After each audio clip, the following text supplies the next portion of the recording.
Bəs İmam Zaman nə zaman zühur eləyəcək? Dünya, ilahi, mənəvi, bəşəri dəyərlərlə tanış olacaq. Bu bir. Bir mənəviyyata qarşı bir oyanış yaranacaq, dönüş yaranacaq. Bu iki, nəticədə İmam Zaman zühur eləyəcək. Dünya səviyyəsində. Mənəviyyata bağlı bir oyanış yaranacaq.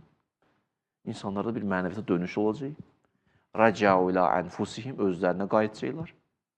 Gözə ki, özlərinə çox uzaq düşüblər. Həqiqətlərinə çox uzaq düşüblər. Get-gedə dünyada bu ab-hava yaranacaq. Bəs bu ab-hava necə yaranacaq? Buna nə səbəb olacaq? Buna səbəb olacaq Hüseynin Aşurası və Ərbəyini. Hüseynin Aşurası və Ərbəyini dünyaya İslam dinini çatdıracaq. Dini dəyərləri çatdıracaq.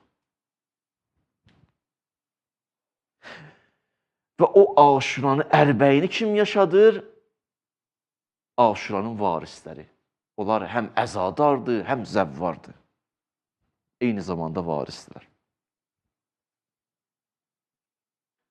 Onlar İmam Zamanın gəlişinə şərait yaratacaqlar, zəmin yaratacaqlar. Bu varislər. İndi ayə deyirəm sizə. İnnəl ərdə, ayə baxın. İnnəl ərdə yərisuha ibadiyyə salihud. Varislər dünyanı xilas eləyəcək, saadətə qovuşduracaq. İnnəl ərdə yərisuha. Yərisuha nədir? Varis olacaq.